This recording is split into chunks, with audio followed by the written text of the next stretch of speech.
que os seres humanos criam tantos deuses para um único? Essa é uma das observações mais afiadas de Spinoza sobre a psicologia humana.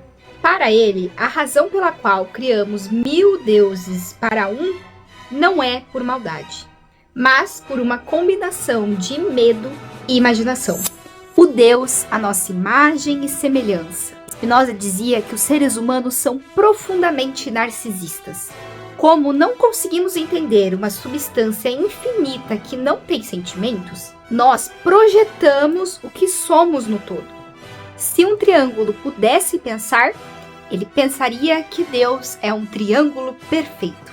Como os humanos amam, odeiam, julgam e fazem planos, eles criaram um Deus que ama, julga e faz planos. Resultado, cada cultura criou um Deus que se pareça com ela mesma, com seus próprios valores, roupas e regras morais. O medo e a esperança, ou seja, as paixões tristes. Para Spinoza, a religião tradicional nasce da instabilidade da fortuna. Quando as coisas vão bem, as pessoas se sentem sábias. Já quando as coisas vão mal, como doença, falta de dinheiro, medo da morte, elas se desesperam. Nesse desespero, o ser humano busca sinais. Ele quer alguém para pedir ajuda ou para culpar. Criamos vários deuses ou várias versões do mesmo para tentar barganhar em cima da realidade. Ah, se eu fizer esse ritual, Deus me dará um emprego. Se eu seguir esta regra, Deus me salvará da dor. A explicação das lacunas, o asilo da ignorância. Sempre que o ser humano não entende a causa natural de alguma coisa, ele atribui à vontade de Deus. Se não entendemos por que um raio caiu, atribuímos a ira de Deus. Se não entendemos por que alguém se curou milagrosamente, dizemos que é a misericórdia de Deus. Spinoza chamava isso de asilo da ignorância. Como todo é infinito e complexo, o ser humano tem preguiça ou dificuldade de estudar as causas reais. Física, biologia, sociologia. É mais fácil criar um Deus personagem que toma decisões por conta própria. O sistema de poder e controle.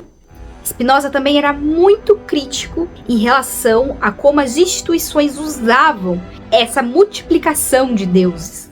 Ao criar regras específicas, dogmas e rituais, as religiões conseguem governamentar o comportamento das massas, através do medo do inferno e da esperança do céu.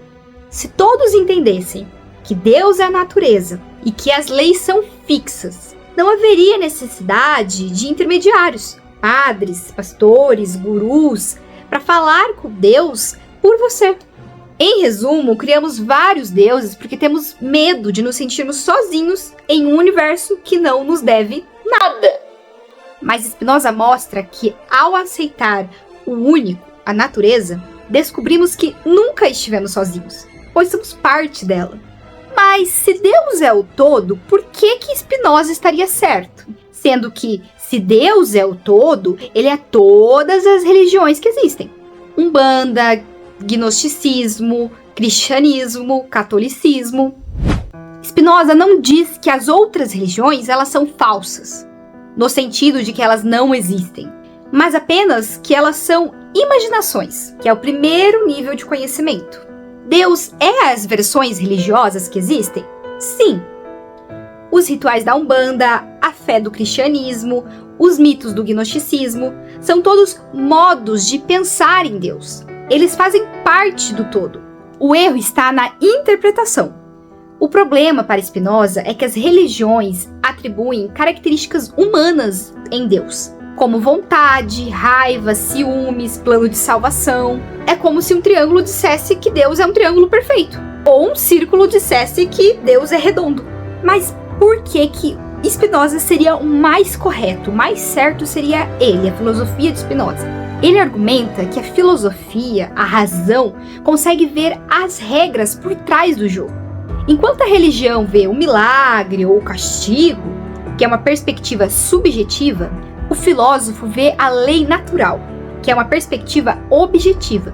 Para Spinoza, todas as religiões são formas da natureza de se expressar através da mente humana. Mas a maioria delas ainda está presa no medo e na esperança, que seria as paixões tristes.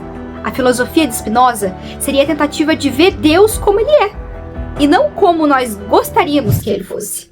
Se Deus é o todo, ele contém a Bíblia, o Alcorão, os pretos velhos, mas ele não é comandado por eles. No cristianismo, você reza para Deus mudar a vontade dele.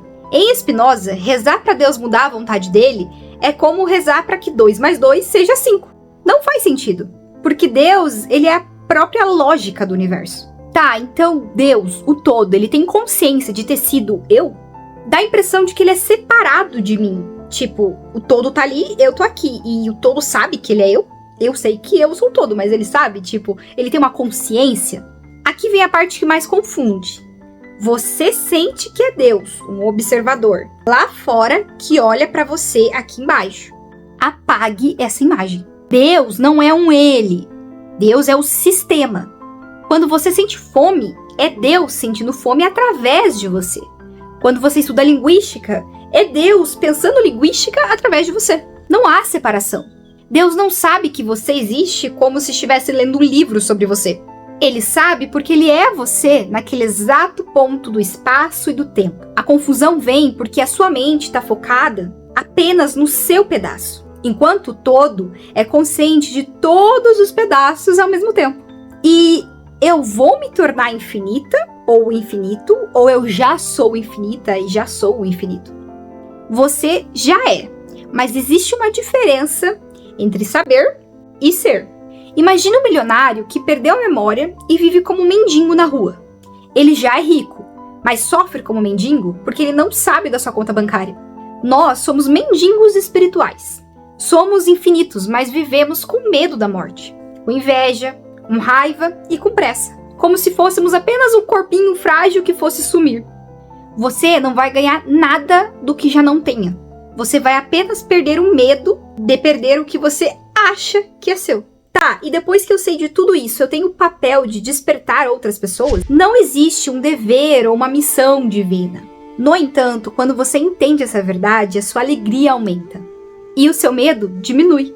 Naturalmente, você quer que as pessoas que você ame também sintam essa paz.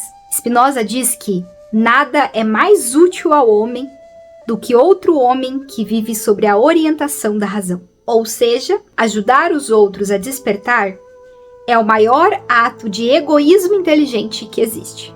Quanto mais pessoas ao seu redor forem esclarecidas e menos guiadas pelo medo e ódio, melhor será a sua própria vida.